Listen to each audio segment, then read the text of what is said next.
Welcome to the Hot Seat in NFL show. I don't know if that's who we are today, but welcome back, as today we are going to be talking about something that I've never talked about ever. But the Super Bowl is here in 2 days, so why not make some NFL content while we got at least some football, as the Seahawks will play the Patriots in Super Bowl 60. Let's talk about it.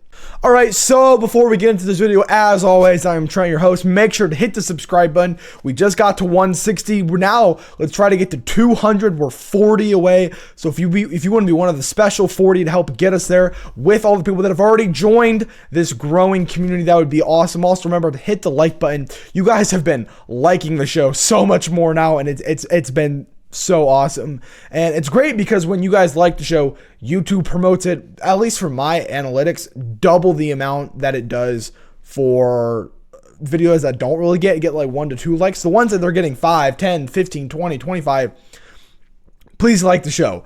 It costs something. It takes 2 seconds, and it really helps growing the show. And then if you want to turn on the notification bell to get a notification every single time I release a new video, go ahead and be my guest. That would be awesome, and be one of the first people to be on the channel. So this is always a college football show, but today we're going to be an NFL show, really just a football show, as we're going to talk about the Super Bowl. Super Bowl 60, February 8th at 6:30. This year it will be on NBC, which I'm kind of upset about because I loved when it was on Fox. Yes, the score bug was terrible, but the announcer that, I think Brady's really good, and then he's the color guy, the play-to-play announcer for Fox. He's my favorite NFL announcer, with Chris Fowler. If Chris Fowler's an NFL announcer. But yeah, analytic. Man, it's been weird. I haven't been able to talk about some football in a while. The Seahawks come in as a 59.6% favorite. Analytical-wise through ESPN. They're currently 4.5 point favorites. The over-under at 45.5. Predicting kind of like a mid-20s game. Both of these teams have had really good defenses, especially the Seahawks, but Patriots only allowed 7 points last week. It was to a team with a bad offense without their quarterback and bad weather. So I don't think it really means anything. If they have Bo Nix and the weather's not bad, they probably score 24 and probably win like 24-21. Seahawks allowed 27, but to probably the best offense in the NFL. That was the Rams, with now the MVP, Matthew Stafford. JSN did win Offensive Player of the Year, which is awesome. Another Buckeye. T-Mac won Rookie of the Year, which it's annoying because Abuka's better than T-Mac, and Travion is better than T-Mac, but their teams kind of stopped using them. Travion didn't really play well. But if you look at the past games for a couple of these teams, you had the 38-37 overtime win for the Rams. Then the Seahawks played the Rams. Then they played Carolina, only allowed 10 points. Played San Francisco, won 13-3, only allowed 3 points. A couple weeks later, played them again, won 41-6, only allowed 6 points, and then 27 to the Rams. For the Patriots, 42-10 over the Jets, 38-10 to Miami, 16-3 over the Chargers, 28-16 over the Texans, which they had a bunch of turnovers. Again, another one of those bad weather games. And then we had another bad weather game with Denver where they won 10-7, where they really should have lost that game. The thing that I really like about the NFL on ESPN, the website, is that they show me the injury report. So for the Seahawks, Charles Cross is out. Nick Amonrawori, the safety, is questionable. Actually, Charles Cross is also questionable. He will be a big loss for Seattle if he cannot play. And then Zach Charbonnet. But I bet Seahawks fans are pretty happy Zach Charbonnet is not in the game. So Kenneth Walker can get more reps. And we all know they love to take Kenneth Walker. He'll be like 85 yards. If you have a 75-yard drive, he'll be 65 of those yards. And then they'll put in Zach Charbonnet at the goal line. I mean, if I bring up his stats, I mean, it's become almost like a meme. Yeah, only 730 rushing yards, but 12 touchdowns. Like, okay. For New England, it's kind of the same. Harold Landry, the linebacker, he's probably going to be the biggest guy out. All these kind of other guys like Terrell Jennings and Theon Munford, like a lot of these guys, like some of them are questionable. I'm not really too worried about them. Let me see if there's a full injury report. There might be more. I think that's all the important ones. But yeah, I guess, well, okay, I will say for the Patriots, Harold Landry is the leading sack, and then their leading tacklist is Spill and the linebacker, and those are both, I think, out, right? They're questionable. So we'll see. I think the Seahawks have the better defense and the better offense. I do think I don't know if Drake May he has probably the more potential as a quarterback, but Sam Darnold is a veteran.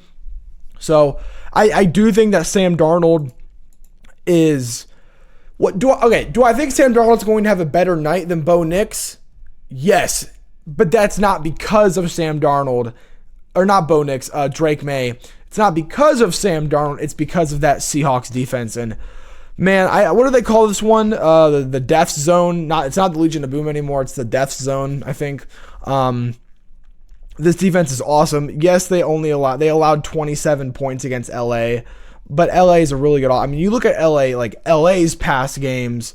I mean, 34 points, 27 points. 33 points, 26, 27, 26, 35, 34, 42. I mean, 34. I mean, they scored a ton of points, and it's a Sean McVay offense. But we talk about some of the players. So I'll do a little couple of matchups. So between Drake May and Sam Darnold, I think has the lower ceiling and the lower floor, but he is more consistent than I think Drake May is. But when he's off, Sam Darnold is off. Running back, Kenneth Walker, Travion Henderson. And this one's really weird because one was Ohio State, one was Michigan State, and in college, it's weird, like who's better, rookie Travion Henderson or Kenneth Walker? Like, oh yeah, Kenneth Walker is a better running back. Dog, these two guys were on, like they played against each other, not the same side of the ball. But if you ask me in college, who's better, Travion Henderson or Kenneth Walker? Travion Henderson, and it's not even close. Kenneth Walker's had more time to develop in the NFL, but I mean, look at Kenneth Walker, 221 carries, 5 touchdowns, 1,000 yards. Yes, a lot of the touchdowns went to Charbonnet. Travion's only really played in 10 games this year. 180 carries, almost 1,000 yards, and 9 touchdowns. And that's with Ramondre Stevenson, who's like the actual starter. So I'm going to go Drake May. I'm going to favor towards Drake May, running back, and I'm going to favor towards Travion Henderson. I know Kenneth Walker's been in the NFL longer, but I watch these guys in college. I watch them when they have equal time together. That was Kenneth Walker as a junior or a senior versus Travion as a freshman. Travion was way freaking better. Receiver, it's JSN. JSN is better than Diggs. Diggs is really good, though. But yeah, for Smith and Jigba, 119, almost 1,800 receiving yards and 10 touchdowns. Yeah, so I think it will be interesting. I think it will be a close game. I would probably pick the Seahawks to cover, and I'll do my prediction in a second. But yeah, the whole kind of story with the Patriots has been they've had an easy schedule. They haven't really played a lot of good teams, or a lot of, if you in basketball terms, a lot of quad one teams.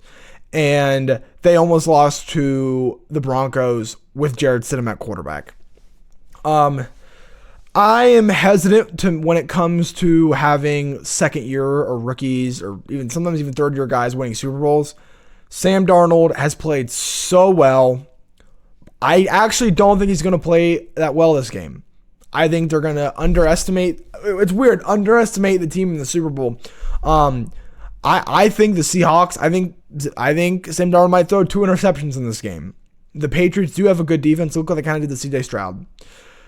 So, on the other hand, the Seahawks defense is incredible. And as good as Will Campbell is, he's kind of got his ass kicked the past 2 weeks because he's played 2 of the best defensive lines. Well, he's got another thing coming. He's got another one coming. So, I mean, they won't do it, but I mean, would you question maybe putting Will Campbell at right tackle for this game? I don't know who your right tackle is, so I mean, like, I don't really know. Maybe you are not confident in that. But the Seahawks defense, on every layer of the defense, they are just amazing. I guess the only weakness I could probably say is Woolen. But like, Woolen's a good corner. He just sometimes gets beat and he's a hothead and he commits dumb penalties. Kind of like Igbinosun. Davidson Igbinosun at Ohio State 2 years ago, not last year. He's pretty good last year on the penalties. But no, I'll get into my prediction. So how I usually do my predictions is I kind of do them quarter by quarter. So I think the first half of this game will be slow. I think defenses will dominate. I think Kenneth Walker, even though I think he's better than Charbonnet, since Charbonnet's not going to be playing, maybe having all those reps, it's going to slow him down just a little bit. I don't think Trayvon's going to have a big game in this game. I would hope he did to get over 1,000 yards, you would have to have 89 rushing yards in this, over 89 to get to 1,000. What I think he possibly could. But it is a really good Seattle defense. Why is my camera shaking? Come on. So yeah, I think it'll be like at the end of the first quarter, like 6-3 in favor of the Patriots. Then I think at halftime, I think the Patriots will be up like 16-10. And then end of the third quarter, I think Seahawks will be up 20-16. I think the Patriots will actually 20 or no. So I remember my original prediction score. Let's just say it's going to be 17-17 going into the fourth quarter. Let's say that 17-17 going into the fourth quarter. We kick 2 field goals, 20-20. Seattle kicks a field goal, 23-20. Patriots kick a field goal, 23-23. Last play of the game, I have Seattle with a walk-off field goal winning 26-23, as somewhere in this game they should run the ball at the 1 yard line. But I got Seattle winning the Super Bowl, getting revenge over 11-12 years later after the Patriots winning 26-23. If you guys want to see more, obviously it's going to be the offseason. I'm not going to do NFL offseason talk, but when it comes to NFL games, let me know if you want to see actual NFL content. It's a college football channel. It might pollute the channel a little bit, so maybe I'll do it every now and then if it comes to like the Browns or something, or like a lot of Ohio. Maybe I'll do like some Ohio State videos or NFL videos checking up on Ohio State players. But that's all I have for you guys today. Make sure you hit the like button, hit the subscribe button, and leave a comment down below. Who do you think is going to win the Super Bowl? But as always, that's all I have for you guys today. If you are new to the channel, make sure to hit the subscribe button. But I'll see you guys all tomorrow. And as always, thank you.